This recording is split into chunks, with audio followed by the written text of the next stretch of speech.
Bonjour tout le monde, bienvenue au deuxième laboratoire portant sur l'étude des fonctions polynomiales et rationnelles. Dans cette vidéo, je vais vous présenter quelques fonctionnalités GeoGebra utiles pour le laboratoire.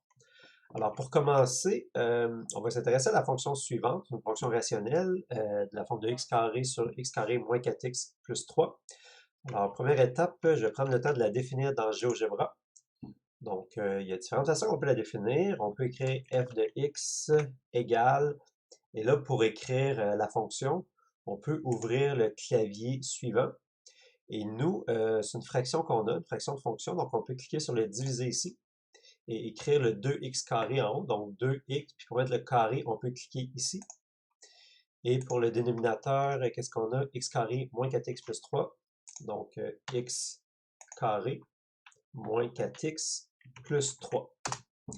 Donc voilà, on a la fonction 2x carré sur x carré moins 4x plus 3.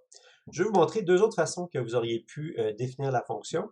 Donc, vous auriez pu écrire directement ici la fonction. Donc, on peut mettre entre parenthèses le 2x. Puis pour mettre un exposant, on utilise l'accent circonflexe. Donc là, j'appuie sur la touche accent circonflexe et je fais un espace.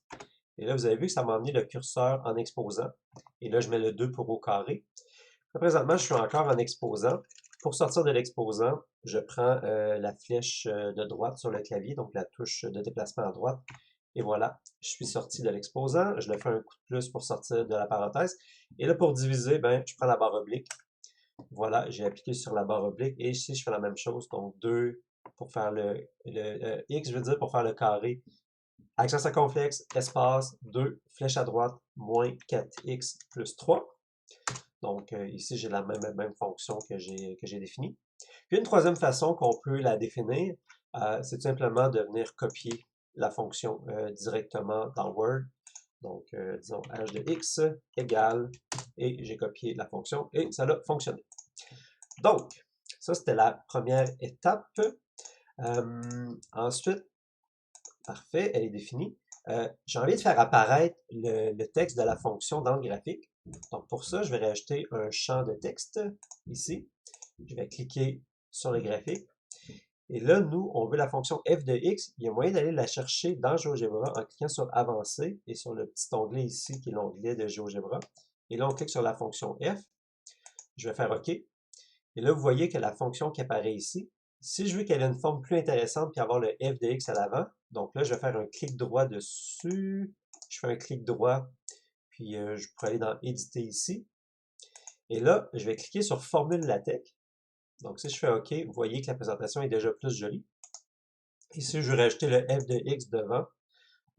Tout ce que j'ai à faire, c'est clic droit, éditer, et je viens rajouter f de x égale devant.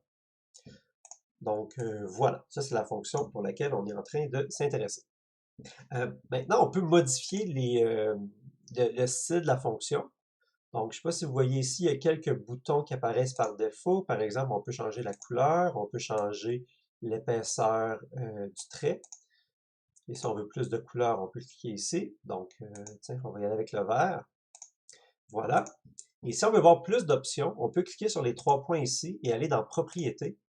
Et là, ben, il y a plein de propriétés en lien avec la fonction. Là, je vais réajuster mes panneaux pour qu'on voit la fonction en même temps. Parfait. Donc, si je voudrais, comme là, présentement, vous voyez un petit F qui apparaît ici. Si je veux le cacher, je peux cliquer ici. Je peux cliquer sur nom et valeur. Donc voilà, il apparaît ici. C'est encore plus rapide que de l'avoir rajouté en texte ici. Quoi d'autre? Couleur, on peut la modifier ici. Le style, on peut le modifier ici. Si on veut en pointillé, on peut mettre ça là. Si on veut modifier l'épaisseur du trait, si on veut modifier l'opacité. Voilà. Il y a d'autres options plus avancées là, dont on n'utilisera pas. Donc voilà, ça c'est intéressant. C'est intéressant que j'ai racheté le FDX ici, je vais cacher le texte, donc c'est suffisant d'avoir seulement l'écriture ici. On peut également modifier des propriétés du plan cartésien. Donc là, je vais cliquer n'importe où sur le plan cartésien et vous voyez qu'il y a quelques options qui apparaissent ici. Donc si je clique là, ça va enlever les axes. Si je clique ici, je peux rajouter un quadrillé supplémentaire. Quoi d'autre? Bon, il y a d'autres options ici. Puis, si on clique sur le cinquième ici, l'écrou, ben, on va voir des options supplémentaires. Donc, je pourrais modifier les valeurs de mes axes manuellement ici. Par exemple, si je veux que en X, ça parte de moins 50 jusqu'à... Oups, là, j'ai pas cliqué sur la bonne chose. De moins 50 jusqu'à 50, Enter. Ben voilà, on va de moins 50 à environ 50. Et puis, voilà, on peut modifier d'autres options de ce type-là. L'axe peut être plus gras si on veut. On peut modifier le style de l'axe ici. Ouais, on peut mettre l'écriture en gras si on veut également. Quoi d'autre? On peut changer la couleur d'arrière-plan. Donc, si on veut changer la couleur d'arrière-plan, on peut le faire ici. Je vais rester en blanc pour l'instant. Et puis, quoi d'autre? Ah, par rapport à l'axe des X ici, on peut cacher l'axe des X si on veut. On peut cacher les nombres. On peut modifier, ici c'est la distance pour les indications de l'axe. Donc on peut mettre une distance de 10 par exemple. Hop, là j'ai des petits problèmes de 10, voilà. On peut mettre un label si on veut. Donc si on n'en veut pas, on n'en met pas, mais sinon on peut mettre un petit X qui apparaît ici. Là je vais cacher ça, je ne sais pas pourquoi ça va créer ça, je vais l'effacer. Excellent. Pareil pour l'axe des Y. Donc on pourrait cacher les nombres, modifier la distance, tout ça. Et on retrouve les options de la grille ici. Donc voilà. En passant, là, on pourrait retrouver ces propriétés-là en faisant un clic droit et en cliquant sur graphique. C'est une autre façon d'accéder. Et là, je vais vous présenter d'autres options. C'est ici, si on va dans propriétés. Donc là, on est dans les propriétés globales de GeoGebra. Donc, si votre langue, c'est pas le français, vous pouvez le modifier ici. Et au niveau de l'arrondi, bien, on peut se rajouter plus de décimales si on le souhaite. Et puis moi, j'ai pris taille des caractères 32. Peut-être que vous, c'est tout petit comme ça. Donc, vous pouvez modifier la taille des caractères et les mettre ça à 32. Et si vous voulez pas avoir à le remodifier à chaque fois que vous ouvrez GeoGebra, bien, vous pouvez sauvegarder la configuration. Donc, voilà pour les propriétés globales. Maintenant, on va s'intéresser à notre fonction f de x. Pour commencer, j'aimerais qu'on s'intéresse au domaine de la fonction. J'aimerais qu'on trouve c'est quoi le domaine de la fonction. Donc, il semble, que je vais prendre le temps de modifier un petit peu mon graphique, il semble y avoir une discontinuité ici. Tiens, je vais rajouter mes distances, je vais les modifier. On va mettre 1 à la place. Parfait. Donc, il semble y avoir une discontinuité en 1, puis également en 3. Ça semble être le cas. Pour le trouver, ben, on se rappelle que les discontinuités d'une fonction de ce type-là, ben, c'est lorsqu'on a une division par 0. Donc, on cherche pour quelle valeur de x est-ce que le dénominateur vaut 0. Donc, on cherche les racines. Ça, c'est quelque chose qu'on a fait dans le premier lab. On cherche les racines de x carré moins 4x plus 3. Donc, on pourrait écrire racine de x carré moins 4x plus 3. Et là, on trouve deux racines, en 1 et en 3. Donc, on a trouvé les racines. Et là, je vais vous montrer une autre façon qu'on aurait pu trouver ces racines-là encore plus directement. Donc, je vais effacer ce que je viens de faire ici. Nous, dans le fond, on veut les racines du dénominateur de la fonction f. Et bien, ça, on peut le trouver directement. Le dénominateur de la fonction, il existe la fonction dénominateur dans GeoGebra. Et là, on prend dénominateur de f. Et là, je ne sais pas si vous voyez, ça nous a sélectionné x carré moins 4x plus 3. Et là, je vais double-cliquer ici pour modifier. Et là, je vais rajouter la racine devant. Donc, on va trouver la racine du dénominateur de la fonction f. Je vais recommencer, je vais le faire d'un seul bout. Donc, on cherche la racine du dénominateur de la fonction f. Là où les racines, dans ce cas-ci, c'est les racines. Donc, voilà, on a une racine en x égale 1 et également en x égale 3. Donc, très commode de jumeler ces deux fonctions-là. Maintenant, si on veut identifier les asymptotes, donc on semble avoir une asymptote verticale en x égale 1, x égale 3. On peut vérifier, x égale 1, x égale 3, ça semble être des asymptotes. Puis on semble également avoir une asymptote horizontale. Je vais prendre le temps de dézoomer. On dirait que, je vais rendre ça un petit peu plus joli, comme ça. On dirait bien que quand x tend vers moins l'infini et l'infini, que la fonction tend vers la valeur qui est ici, on va le rajouter avec l'axe, on va mettre ça en unité 1. On dirait qu'on se rapproche de la droite y égale 2.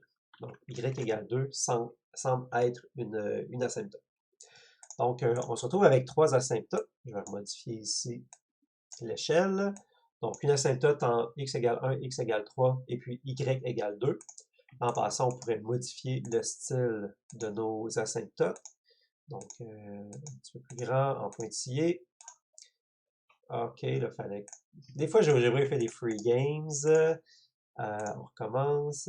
Couleur ici, et le style en pointillé comme ça, et on va mettre un petit peu plus épais. Excellent. Ouais, des fois, il fait comme des retours arrière, je sais pas pourquoi. Donc, voilà, on a les trois asymptotes ici.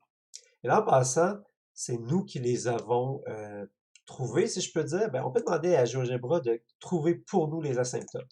Donc, je vais effacer ce que je viens de tracer. Et on va utiliser la fonction asymptote qu'on a ici. Et on veut les asymptotes de la fonction f. Ben, regardez ça.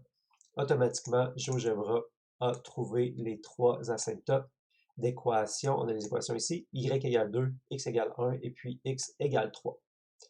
Donc, c'est très puissant. Là, ce qui est intéressant, c'est que si on modifie la fonction ici, ben, automatiquement, GeoGebra adapte les recherches d'asymptotes puis les racines. Donc, c'est super puissant. Dernier truc que je veux vous montrer, c'est les limites. Donc, on peut calculer des limites avec GeoGebra. Par exemple, là, ici, on a le point 2 moins 8. Donc, on voit que lorsque x vaut 2, la fonction vaut moins 8. C'est ce qu'on a ici. On pourrait calculer la limite quand x tend vers 2 et on devrait obtenir moins 8. Donc, quand x tend vers 2, la fonction tend vers moins 8. On va vérifier si c'est bien le cas. Donc, on utilise la fonction limite et on met f comme première entrée et 2 comme deuxième entrée. Et on voit bien que la limite, c'est moins 8. Maintenant, on pourrait calculer la limite en 1. Donc, la limite quand on tend vers 1, ben, ça serait fun ici d'avoir d'abord la limite à gauche et ensuite la limite à droite. Donc, la limite à gauche, si on approche 1 par des valeurs plus petites que 1, ben, la limite devrait être l'infini. On va voir si c'est bien le cas. Donc, il existe la fonction lim gauche qui donne la limite à gauche. Donc, on prend f1 et on obtient bien l'infini comme limite à gauche. Et si on veut la limite à droite de la fonction f, toujours en 1, mais cette fois-ci, si on se rapproche de 1 par des valeurs plus grandes que 1, la fonction prend des valeurs de plus en plus petites, tend vers moins l'infini. Donc, voilà. Puis, dernier calcul de limite, on pourrait calculer la limite à l'infini et la limite à moins l'infini pour voir si effectivement on a une asymptote horizontale. Donc, on peut utiliser la limite de la fonction f. Et là, comme on veut la limite à l'infini, bien, il faut écrire le caractère infini. Et dans GeoGebra, c'est tout simplement INF. Donc, INF représente infini dans GeoGebra. Et voilà, on obtient 2 comme limite, ce qui correspond bien à notre asymptote horizontale. Même chose, là, si on écrit la limite à moins l'infini, qu'on écrit tout simplement moins INF, bien, on obtient 2 également. Donc, ça, c'est la limite à moins l'infini. Donc, voilà pour les fonctionnalités GeoGebra que vous allez avoir de besoin pour compléter le laboratoire 2. Donc, bon travail tout le monde!